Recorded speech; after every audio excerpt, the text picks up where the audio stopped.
Hi friends, நம்ம இன்றைக்கி இந்த வீடியோவில் என்ன பார்க்க போகிறோம்னா சூப்பராக கிறிஸ்பியான நூல் புரோட்டா தான் பார்க்க போகிறோம். இது ரொம்ப ஈஸியாக நம்மளே வீட்டில் செஞ்சிடலாம். நூல் புரோட்டா கடையில் வாங்கினோம்னா நம்மளுக்கு வாட்டு புரோட்டாவாக கொஞ்சம் மாவாக இருக்கும். இது நம்ம வீட்டிலே ரெடி பண்ணோம்னா செமையாக கிறிஸ்பியாக சூப்பராக இருக்கும். இதுக்கு சைட் டிஷ்ஷாக சூப்பராக பெப்பர் காளான் கிரேவி செமையாக இருக்கும். Hi friends, welcome to stay and mom life.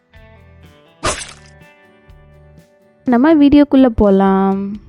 இது நம்ம ஆயில் வச்சு நல்லா சுடுற ஒரு புரோட்டா தான். இது வாட்டு புரோட்டா கிடையாது. இது ரொம்ப கம்மியான ஆயிலெலாம் யூஸ் பண்ணுவோம், அந்த மாதிரிலாம் கிடையாது. இது நல்ல ஆயிலான கன்சிஸ்டன்சியாக தான் இருக்கும். நம்மளுக்கு 1/2 kg வரையும் மைதா மாவு தேவைன்னா அந்த அளவு நல்லா மாவு பிசைஞ்சிட்டு அதை நல்லா பாலாக மாற்றிட்டு அதை நம்ம ஆயிலே நல்லா ஊற வச்சிடணும். அதுவே நல்லா 4 hours மேலே நம்மளுக்கு நல்லா ஊறணும்.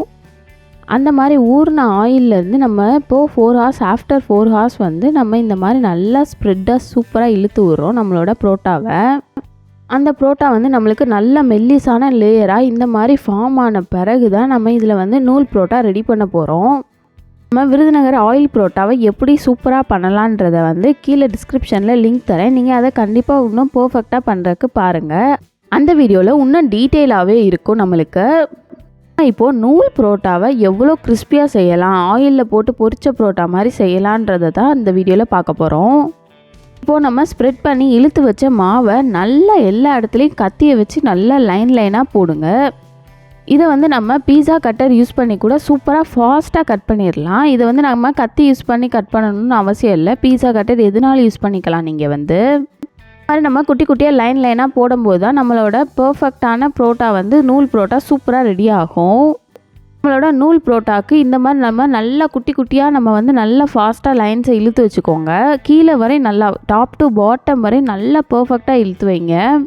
இப்போ தான் நம்ம பொரிச்ச புரோட்டாவை நல்லா நொறுக்கும் போது அவ்வளோ லேயராக அழகாக பர்ஃபெக்டாக சூப்பராக நம்மளுக்கு கிடைக்கும். இந்த மாதிரி நம்ம ரெடி பண்ணும்போது நம்மளுக்கு நார்மல் புரோட்டா செய்கிறத விட இந்த புரோட்டாவில் நல்ல கிறிஸ்பினஸ் இருக்கும். உள்ளே வரை நம்மளுக்கு எல்லா லேயர்லேயும் புரோட்டா நல்லா வெந்திருக்கும்.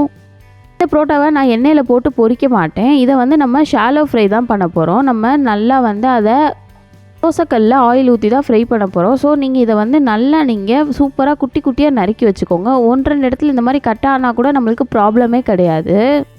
இந்த அளவு நீங்கள் நல்லா பர்ஃபெக்டாக எடுத்து வச்சோம்னா தான் நம்மளுக்கு செம்மையாக நிறைய நூலாக வரும். நம்மளுக்கு புரோட்டா நம்ம ஆயில் எதுவுமே அப்ளை பண்ணாமல் கூட பண்ணலாம், வாட்டு புரோட்டாவாக பண்ணலாம். ஆனால் அதை விட இதுதான் எனக்கு ரொம்ப பிடிக்கும். செம்ம ஃப்ளேவராகவும் இருக்கும். நம்மளுக்கு இந்த மாதிரி நம்ம பர்ஃபெக்டாக இழுத்ததை நம்ம ரெடி பண்ணி வச்ச பிறகு நம்மளோட மாவு எல்லாத்தையும் சேர்த்து மிக்ஸ் பண்ணணும், ஜாயின் பண்ணி வைக்கணும். அப்போ தான் நம்மளுக்கு கரெக்டாக இருக்கும். அதை நம்ம இதை நல்லா கத்தியை வச்சு நம்ம ஆயில் அப்ளை பண்ணியிருக்கனால சூப்பராக மூவ் ஆகும். நம்மளுக்கு நம்மளுக்கு ஒன்றோட ஒன்று கொலாப்ஸ் ஆனாலும் நம்மளுக்கு பரவாயில்ல. இந்த மாவு எல்லாத்தையும் சேர்த்து ஜாயின் பண்ணுங்கள்.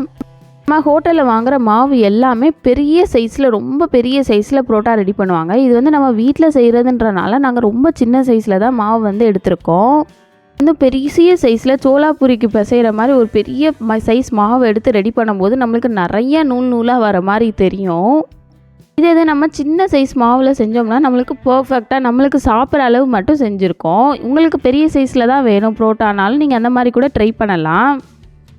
இந்த மாதிரி நம்மளுக்கு மாவு எந்த இடத்துல விட்டு போனாலும் நம்ம அதையும் சேர்த்து கூட ஜாயின் பண்ணலாம். அது எந்த ப்ராப்ளமே நம்மளுக்கு வராது. நம்ம ஃபஸ்ட் டைம் செய்யும்போது தான் கொஞ்சம் ஸ்லோ ப்ராசஸாக ரெடி பண்ணுற மாதிரி இருக்கும். நம்ம கண்டினியூஸாக இது மாதிரிலாம் ட்ரை பண்ணிகிட்டே இருந்தோம்னா கடன் ஃபாஸ்ட்டாகவே நம்ம ட்ரை பண்ணிடலாம். நாங்கள் ரெடி பண்ணி வச்சுருந்தோம் ரிமைனிங் புரோட்டாலையும் இந்த மாதிரி நூல் புரோட்டாவுக்கு பர்ஃபெக்டாக ரெடி பண்ணி வச்சுருந்தோம். இந்த மாதிரி எல்லா புரோட்டாவுக்கும் நல்லா குட்டி குட்டி லைன்ஸாக நம்ம எடுத்து கட் பண்ணி வச்சாதான் நம்மளுக்கு பர்ஃபெக்டாக ரெடி ஆகும் நூல் புரோட்டா. இப்போ நம்ம கட் பண்ணி வச்சுருந்த எல்லா புரோட்டாவே பர்ஃபெக்டாக ஜாயின் பண்ணி நல்லா ரோல் பண்ணிட வேண்டியதான். ஜஸ்ட் இதை சுற்றி வச்சாலே போதும். இப்போது நம்ம ரெடி பண்ணி வச்சுருந்த புரோட்டாவை எல்லாத்தையும் லைட்டாக ப்ரீஹீட் மட்டும் பண்ணி வச்சிட்டோம்னாலே போதும். நம்மளுக்கு தேவையான நேரத்தில் ஃப்ரிட்ஜில் வச்சுட்டு எப்போ வேணுமோ நம்ம அந்நேரம் நல்லா ஹீட் பண்ணி போட்டுக்கலாம். இதை நம்ம இப்படி இழுத்து வச்சுருக்க மாவு ஃபுல்லாக நான் ஊருக்குனால கொண்டு வந்துடுவேன். அது வரையும் கூட நம்மளுக்கு ட்ராவலில் கூட சேஃபாக இருக்கும். அது நேரம் மட்டும் நம்ம தண்ணி மட்டும் படாமல் பார்த்துக்கோங்க. புரோட்டா சுட வச்சுட்டு லைட்டாக ஆற வைக்கும் போது அதில் இருக்க தண்ணி எல்லாம் நல்லா படாமல் பார்த்துட்டு நீங்கள் பர்ஃபெக்டாக கவரில் எடுத்து வச்சிங்கன்னா உங்களுக்கு ரொம்ப சேஃபாக சூப்பராக ரெடியாக இருக்கும் புரோட்டா. இந்த மாதிரி நம்ம லைட்டாக மட்டும் ஹீட் பண்ணிவிட்டு லைட்டாக கோல்டனிஷாக வரும்போது நம்ம எல்லாத்தையும் எடுத்து வச்சிடணும். நம்மளோட புரோட்டாவும் ரொம்ப பர்ஃபெக்டாக சூப்பராக ரெடி ஆயிடும். எல்லா சைடும் இது மாதிரி லைட்டான கோல்டனிஷ் வரணும் நம்மளுக்கு. ஆனால் ஸ்டெப்பே வந்து இந்த புரோட்டா நல்லா ரெடி ஆனோடனே இதை நல்லா ஆற வைக்கணும். அந்த மாதிரி ஆறின புரோட்டாவை தான் நம்ம வந்து ட்ராவலுக்கெலாம் கொண்டு போக முடியும். அப்போ தான் தண்ணி பதமே ஈரப்பதமே இல்லாமல் இருக்கும் நம்மளோட புரோட்டாவில் வந்து. நான் நெக்ஸ்ட்டு 2 days கழித்து என்னோடய புரோட்டாவை வந்து எடுத்து நான் யூஸ் பண்ணுறதுக்கு எடுக்கிறேன் ஃப்ரிட்ஜில் இருந்து. அவ்வளோ சூப்பராக புரோட்டா வந்து பர்ஃபெக்டாக தான் இருக்கும். நம்ம இங்கே வந்து செப்பரேட் பண்ணி எடுக்கும் போது தான் கொஞ்சம் பார்த்து எடுக்கணும். அப்போ தான் நம்மளுக்கு லைட்டாக பீற மாதிரி இருக்கும். நம்மளோட நூல் புரோட்டாவோட கன்சிஸ்டன்சி பார்த்தாலே தெரியும். நம்ம இதை ஃப்ரிட்ஜில் மட்டும் வச்சு கொண்டு வந்தாலே போதும். சூப்பரான கன்சிஸ்டன்சியில் நம்மளுக்கு பர்ஃபெக்டாக இருக்கும் நம்மளோட புரோட்டா எல்லாமே. கடையில் வாங்குகிற புரோட்டா வந்து 2 புரோட்டா வந்து அவங்க ஒரே சைஸில் செஞ்சு வச்சுருப்பாங்க. இப்போ இதை வந்து நல்லா நம்ம ஆயில் ஊற்றி லைட்டாக சுட்டு பரட்டி எடுத்துட வேண்டியதான். புரோட்டாலாம் நம்ம ரெடி பண்ணும்போது இதுக்கு ரொம்ப ஆயிலும் தேவைப்படாது. நம்மளுக்கு ஒரு 4 ஸ்பூன் கிட்ட தான் நம்மளுக்கு ஆயில் தேவைப்படும். அதோட ஸ்டவ்வோட டெம்பரேச்சரை மட்டும் ஃபஸ்ட்டு ஸ்லோ பண்ணி சிம்மில் வச்சு இந்த மாதிரி மாற்றி மாற்றி மட்டும் வச்சு நம்ம பர்ஃபெக்டாக ரெடி பண்ணிடணும். நம்மளுக்கு ஆயில் இல்லைன்னா மட்டும்தான் நம்மளுக்கு வந்து ரொம்ப கருகிற மாதிரி இதாக இருக்கும். நம்ம அதையும் பார்த்து பார்த்து வேணுங்கிற நேரம் ஆயில் மட்டும் செக் பண்ணி ஆட் பண்ணிக்கிட்டே இருக்கணும். நம்மளோட புரோட்டா எல்லாமே சூப்பராக செவந்து ப்ரௌனிஷாக ஆயிடுச்சு நல்லா வந்து. இப்போ நம்மளோட புரோட்டா சுட சுட வந்து ரெடி ஆனோடனே நம்ம இதை வந்து நொறுக்கி பார்த்தா தான் அது வந்து பர்ஃபெக்டாக இருக்கும். கொதிக்க தான் செய்யும் கொஞ்சம். அந்த புரோட்டாவை நல்லா 2 கை வச்சு நல்லா அடித்து பார்க்கணும். அது அப்படியே சூப்பராக நம்மளுக்கு ஸ்ப்ரெட் ஆகி வந்துடும். நம்மளுக்கு புரோட்டாலேருந்து கீழே உழுகிற பீசஸே பார்த்தாலே தெரியும். அவ்வளோ மொறுமொறுன்னு சூப்பராக இருக்கும். நம்மளுக்கு பார்த்தாலே நல்ல டிஃப்ரென்ஸ் தெரியும். நம்மளோட மாவு வந்து எவ்வளோ பர்ஃபெக்டாக இதாக இருக்குது குக்காக இருக்குன்றது. நம்மளோட கடையில் வாங்குகிற புரோட்டா வந்து மொறுமொறுன்னு இருக்காது. ரொம்ப சாஃப்டாக இருக்கும் ஒரு மாதிரி நம்ம வாட்டு புரோட்டான்றனால.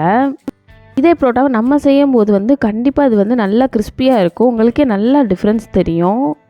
சூப்பராக நம்மளோட கிறிஸ்பியான நூல் புரோட்டா செம்மையாக இருக்குது. நம்மளுக்கு பார்த்தாலே தெரியுது எவ்வளோ நூல் நூலாக நம்மளுக்கு சூப்பராக சுற்றி வந்திருக்குன்றது. ரொம்ப ஈஸியான ரெசிபி தான். இதை நீங்கள் கண்டிப்பாக வீட்டில் ட்ரை பண்ணி பார்க்கலாம். நெக்ஸ்ட்டு நம்ம பெப்பர் காளான் கிரேவி ரெடி பண்ணிடலாம். அதுக்கு நல்லா ஆயிலை ஹீட் பண்ணிவிட்டு நம்ம ஒரு 3 வெங்காயம் கிட்ட நீங்கள் ஆட் பண்ணிக்கோங்க. வெங்காயத்தை நல்லா குட்டி குட்டியாக சாப் பண்ணி வச்சுக்கோங்க. அதை வந்து கடைசியில் ஆட் பண்ணணும். இது வந்து நீங்கள் சும்மா வதக்கிறதுக்காக 3 வெங்காயம் ஆட் பண்ணி வச்சுக்கோங்க. நம்ம 4 வெங்காயம் ஆட் பண்ணுறோம்னா அந்த இதோட கன்சிஸ்டன்சிக்கு பர்ஃபெக்டான இது வந்து 2 தக்காளி பெரிய சைஸ் தக்காளி ஆட் பண்ணணும். காரத்துக்கு பச்சை மிளகாவை ஆட் பண்ணிவிட்டு நம்ம பெரிய சைஸ் தக்காளி வந்து ஒரு 2 தக்காளி நல்லா ஆட் பண்ணிக்கோங்க. இந்த காம்பினேஷன்னா நம்மளுக்கு பர்ஃபெக்டான கன்சிஸ்டன்சியாக இருக்கும். இது மாதிரி நல்லா தண்ணி ஊற்றி அதை ஒரு நல்லா 10 minutes மேலே குக் பண்ணி வச்சுக்கோங்க. நல்லா வெந்து ரெடி ஆனோடனே அதை நல்லா ஒரு ஃபைன் பேஸ்ட் ரெடி பண்ணி வச்சுக்கோங்க. அதுக்கப்புறம் ஒரு 20 முந்திரி பருப்பை நல்லா ஊற வச்சு அதையும் நல்லா அரைச்சி எடுத்து வச்சுக்கோங்க. நெக்ஸ்ட்டு நம்மளோட கிரேவி செய்கிறதுக்கு ரெடி பண்ணிடலாம். அதுக்கு நம்ம ஆயிலில் வந்து நல்லா நம்ம காஷ்மீர் ரெட் சில்லி பவுடரை ஆட் பண்ணிக்கோங்க. அப்போ தான் நம்மளுக்கு கலர் கன்சிஸ்டன்சி சூப்பராக மாறுறது நல்லா டிஃப்ரென்ஸ் தெரியும். அப்புறம் நம்ம நறுக்கி வச்சுருந்தா ஒரே ஒரு வெங்காயத்தை மட்டும் ஆட் பண்ணிக்கோங்க. அது வந்து நம்மளுக்கு ரொம்ப வதங்கணும்னு அவசியமே இல்லை. நம்மளுக்கு கடிக்கிற மாதிரி நல்லா இருந்தால் போதும். ஸோ கிளாஸியாக இருக்கும் போதே நம்மளுக்கு பர்ஃபெக்டான கன்சிஸ்டன்சி. நெக்ஸ்ட் இதில் நம்ம நல்லா தேவையான அளவு இஞ்சி பூண்டு பேஸ்ட் ஆட் பண்ணிக்கோங்க. அதுவும் சூப்பராக நம்மளுக்கு நல்லா கீழே அடி பிடிக்காமல் நல்லா வதக்கி விட்டுக்கோங்க. இப்போ நம்ம நறுக்கி வச்சுருக்க காளான் ஆட் பண்ணிக்கோங்க. இது பன்னீர் வச்சு செய்கிறோம்னா பன்னீரை வந்து நம்ம கடைசி தான் ஆட் பண்ணுவோம். நம்ம காளான் வச்சு செய்யும்போது காளானை ஃபஸ்ட்டே ஆட் பண்ணிடணும். அப்போ தான் நம்ம கிரேவி வந்து மசாலாஸ்லாம் நல்லா இதில் பிடிச்சிரும். அப்போ தான் கோட்டிங் ஆகும்போது சூப்பராக டேஸ்ட்டு ஃப்ளேவர் உள்ள எசன்ஸ் எல்லாம் இறங்கியிருக்கும்.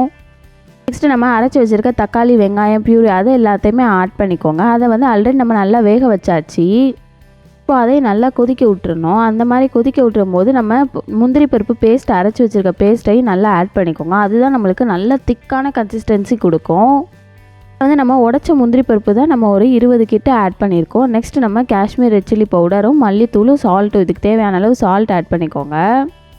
நல்லா டேஸ்ட் பார்த்து செக் பண்ணிவிட்டு இதை நல்லா கொதிக்க விட்ருங்க. நல்லா கொதிச்சு வரட்டும். நம்மளுக்கு இன்னும் கொஞ்சம் காரம் தேவைப்படுதுனோடனே நான் normal red chilli powder 1 spoon கிட்ட ஆட் பண்ணியிருக்கேன். நம்மளுக்கு காளான்லேருந்து வேற கொஞ்சம் தண்ணி விட தான் செய்யும். அந்த மாதிரி இருக்கும்போது மட்டும் அந்த தண்ணியெல்லாம் வத்துற மாதிரி கொஞ்சம் நல்லா கொதிக்கிற வரையும் நல்லா வெயிட் பண்ணுங்கள். ஏன்னா நம்மளுக்கு முந்திரி பருப்போட பச்சை ஸ்மெல்லும் நல்லா போகணும். நம்மளோட கிரேவி வந்து நல்லா கொதிச்சிட்டு இருக்கும்போது நம்ம இதில் வந்து நல்லா நம்மளோட கரம் மசாலாவும் நல்லா 1 ஸ்பூன் கிட்ட நல்லா ஆட் பண்ணிக்கோங்க. கரம் மசாலாவை நீங்கள் கடைசி ஆட் பண்ணுங்கள். அப்போ தான் அது வந்து ஃப்ளேவர் வந்து ரொம்ப சூப்பராக இருக்கும். கடைசி ஆட் பண்ணுறனால அந்த ஃப்ளேவர் வந்து நல்லா எக்ஸ்டெண்ட் பண்ணி இருக்கும். அது ஒரு தனி டேஸ்ட்டாக இருக்கும். நீங்களும் இதை கண்டிப்பாக ட்ரை பண்ணி பாருங்கள். இன்னும் கூட காரம் இருக்கலான்னு சொல்லி நான் காஷ்மீர் ரெட் சில்லி பவுடர் தான் இன்னும் கொஞ்சம் கூட ஆட் பண்ணிக்கிட்டேன். அதுவும் செம்மையாக இருந்துச்சு. இந்த கிரேவி வந்து நம்மளுக்கு திக்கான கன்சிஸ்டன்சியாக இருக்கனால உங்களுக்கு நார்மலாக ஆட் பண்ணுற காரத்தை விட இது வந்து கொஞ்சம் கூட தான் காரம் தேவைப்படும். அதில் காளான்லேருந்து தண்ணி விடுறதுனால கொஞ்சம் வந்து இது திக்கான கன்சிஸ்டன்சியில் இருக்காது. நம்ம ஒரு நல்லா 5 to 10 மினிட்ஸ் வரை வெயிட் பண்ணி பார்த்தோம்னா சூப்பராக நம்மளுக்கு காளானோட தண்ணியெல்லாம் வற்றி பர்ஃபெக்டாக நம்மளோட கிரேவி ரெடி ஆகிடும். இதை வந்து நம்ம சிம்லேயே வச்சு தான் ரெடி பண்ணணும். இந்த மாதிரி நம்மளோட கிரேவி வந்து நல்லா திக்கான கன்சிஸ்டன்சிக்கு சூப்பராக காளானோட கிரேவி செம்மையாக ரெடி ஆகிடுச்சு. இதை வந்து நம்ம பவுலில் கன்வெர்ட் பண்ணிவிட்டு அதுக்கு மேலே நல்லா நீங்கள் பெப்பர் ஆட் பண்ணிக்கோங்க. கிரேவியோட ஸ்பெஷலான டேஸ்ட்டே வந்து நம்ம கடைசியாக ஆட் பண்ணுற பெப்பர் தான். அதுதான் செம்ம ஃப்ளேவர் நம்மளுக்கு கொடுக்கும். கடைசியில் பிறகு நம்மளோட மல்லிச்செடியும் ஆட் பண்ணிக்கோங்க.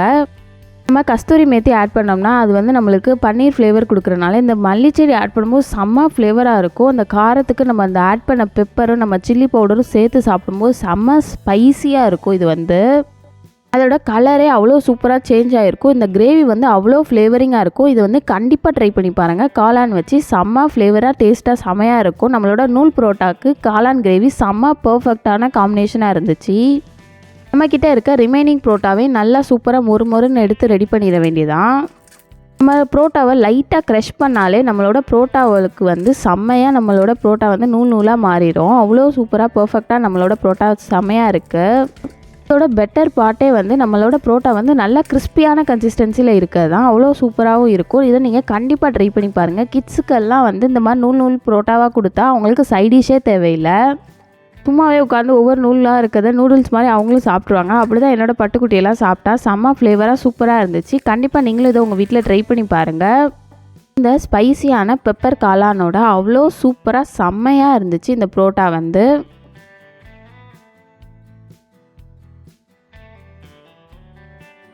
உங்கள் வீட்டில் நீங்களும் கண்டிப்பாக ட்ரை பண்ணி பாருங்கள். தேங்க்ஸ் ஃபார் வாட்சிங் the video. Subscribe to our channel for more videos. Bye.